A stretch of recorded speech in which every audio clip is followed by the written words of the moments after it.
Welcome to the Florida Keys. And yes, that's rain from a tropical storm forming in the Gulf of Mexico. The first storm of the season. A day prior, we were staying in Miami Beach with great weather, but as we moved down to Homestead, the storm started forming in the Gulf of Mexico. The idea was to stay in Homestead and access the Everglades, Miami, and the Upper Keys. After being cooped up in the hotel with numerous squalls passing through, we finally had a break, so we made our way down to Pennekamp State Park on Key Largo. Usually when you come to this park, it's very crowded, but not today. When you come in the middle of a tropical storm, you'll have it all to yourself.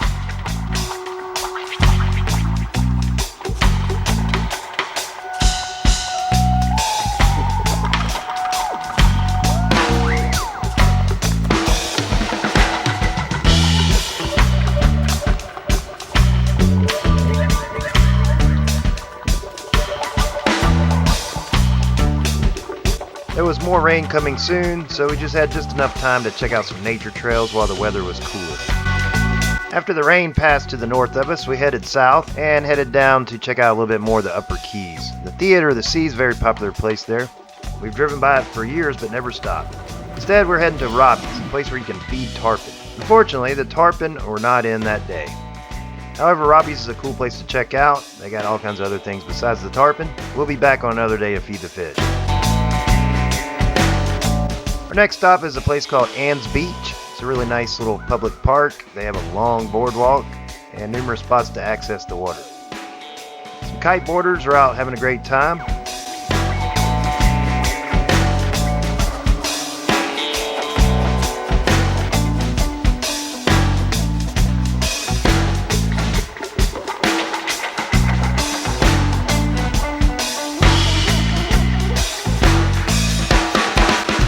After a look at Ann's Beach, we headed further south to check out Long Key State Park. Looks like they have some available beach chairs for free. This boardwalk was built sometime after Hurricane Irma, which struck in 2017. During cleanup efforts, they found parts of the track from the Flagler Railroad that was established in the early 20th century. This is the result of littering. The seaweed gathers up the trash and collects it on the beach. It's like nature sending it back to us.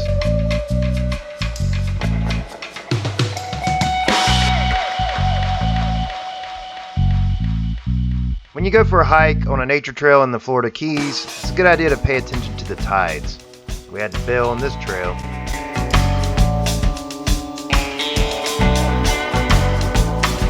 Not everything looks like the brochures for the Florida Keys. There are some very ugly spots, such as this. This is mostly a result of Hurricane Irma. After exploring some places in the Upper Keys, with the sun setting, it was time to make our way back towards Homestead. But not without a couple quick stops along the bridges.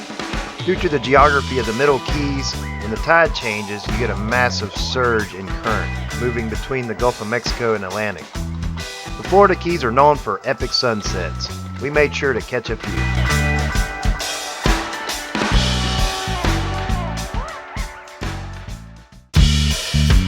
Back through the Everglades again, we're headed this time to Pennekamp State Park on Key Largo. We wanted the freedom to go wherever we wanted, so we brought these Intex inflatable kayaks. I wouldn't highly recommend them, but they got the job done and allowed us to access the mangrove creeks of the state park. I just had to keep the pump on hand because ours kept losing air.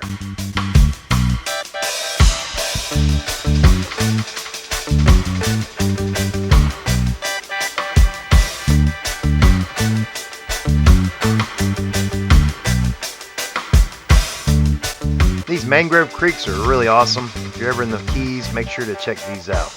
You can rent a kayak from the state park as well. The mangroves play a vital role for the Florida Keys and its ecosystems. You'll find lots of marine life and probably some bull sharks in here.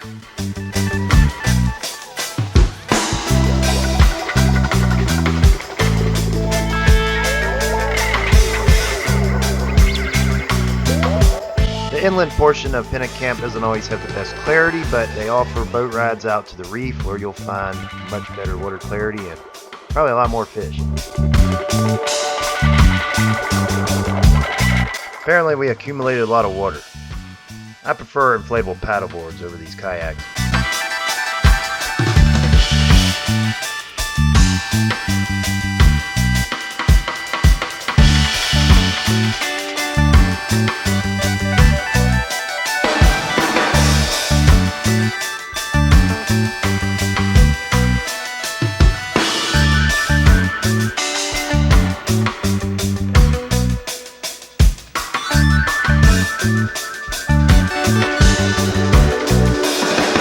creeks get a little tight, which I think is really fun.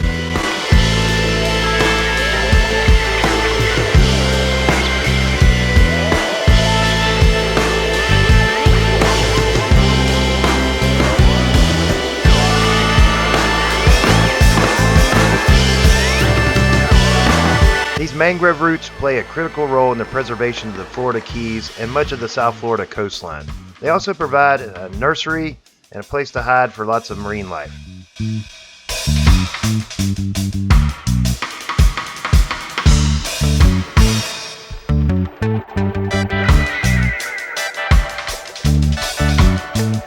If you look real close, you'll see a nursing shark.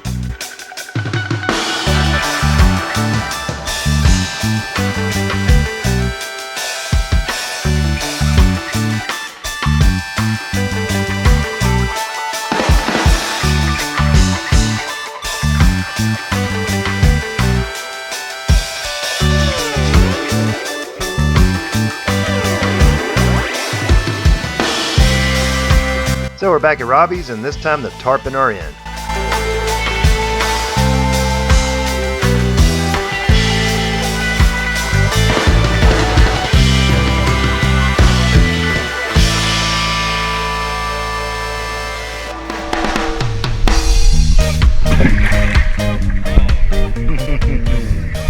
Gotta try harder than that.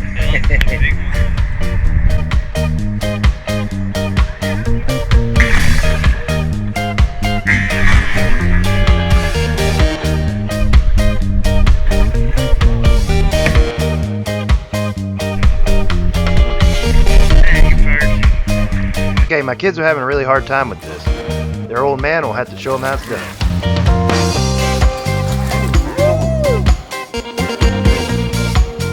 You gotta keep an eye on that pelican, he'll steal your fish.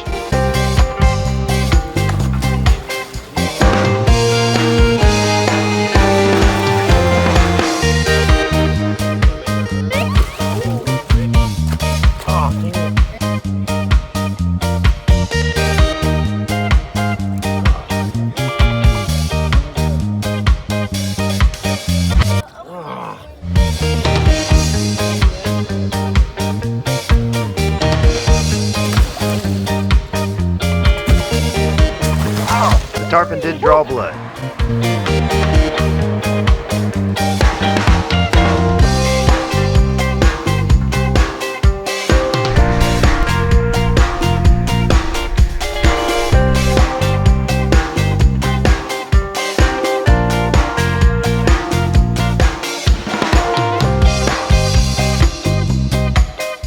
As far as I'm concerned, this is one of the great wonders of Florida, the 7 Mile Bridge. 7 miles across open ocean. Originally built by Henry Flagler in his railroad, and then converted into a highway. That's an iguana down there.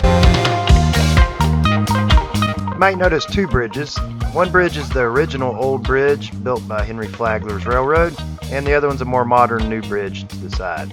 At this time they were working to restore the old 7 Mile Bridge. This is Pigeon Key. This once housed the workers for the 7 Mile Bridge when they first built it. It's now a turtle recovery center. You can see how dilapidated the old bridge is on the other side of Pigeon Key. This is the Peace Bush, and just beyond that you'll see Fred the Tree, steadily growing in the middle of the ocean on that bridge. I've been crossing the 7 Mile Bridge since I was a small child. I actually crossed the original bridge when I was very young. I remember it being very scary and narrow. After a long drive, it takes approximately 2 to 3 hours, we arrive finally at Key West. We have a long history with Key West. My grandparents actually lived here for many years. My dad grew up here, and we try to visit whenever we get a chance. On this trip, we're just here for a few hours to check out the fort. All the times we've been here, I've never actually been to the fort.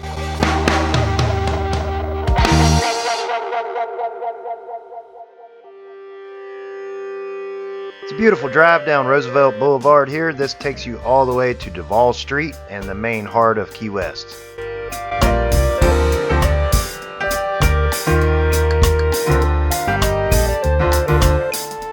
Welcome to Fort Zachary Taylor State Park.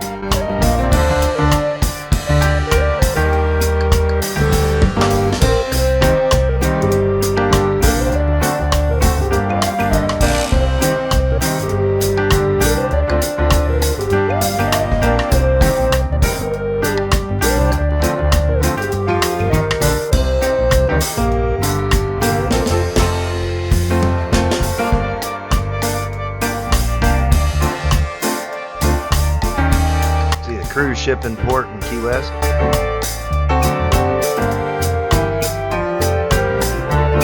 Construction began in 1845 on Fort Zachary Taylor, as well as Fort Jefferson nearby in the Dry Tortugas. This Civil War era fort was built to defend the United States after the War of 1812. The construction of the fort actually imported a large number of slaves to this area, which normally didn't have slaves because of agriculture was not prominent. Later during the Civil War, the Union was able to hold on to the fort to prevent the Confederacy from taking over it. Eventually, the Navy would take possession of the fort in 1947 and then the state of Florida. It was designated a historical landmark in 1973.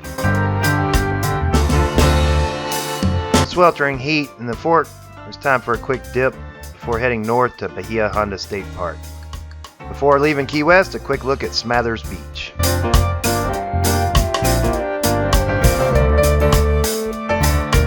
Welcome to Bahia Honda State Park, one of the most beautiful state parks probably in the whole state of Florida, in my opinion. This is the original bridge span built by the Henry Flagler Railroad in the early 20th century. Bahia Honda means deep bay or channel. This is one of the deepest channels in all of the Florida Keys, which made it quite the engineering feat for Flagler's men.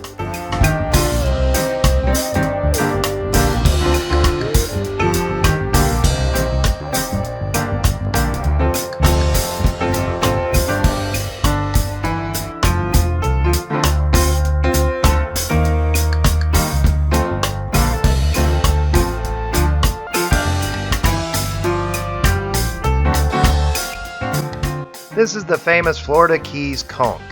This is a protected species, so you cannot take these shells. If you find a conch shell with a conch in it, you must return it to the ocean.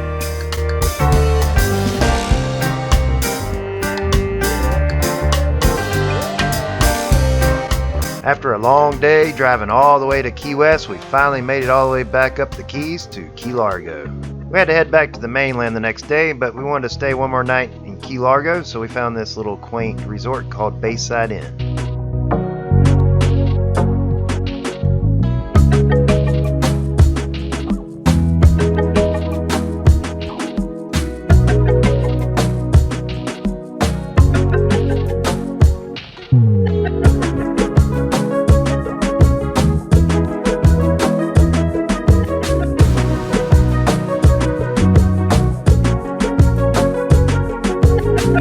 It looks pretty now, but there's some seriously nasty weather about to hit. Too bad, because they have some bike rentals, and you can also find the famous chickens of the Keys. Before the bad weather moved in and we had to hit the road north, we went for a quick paddle on the resort's makeshift paddle boards.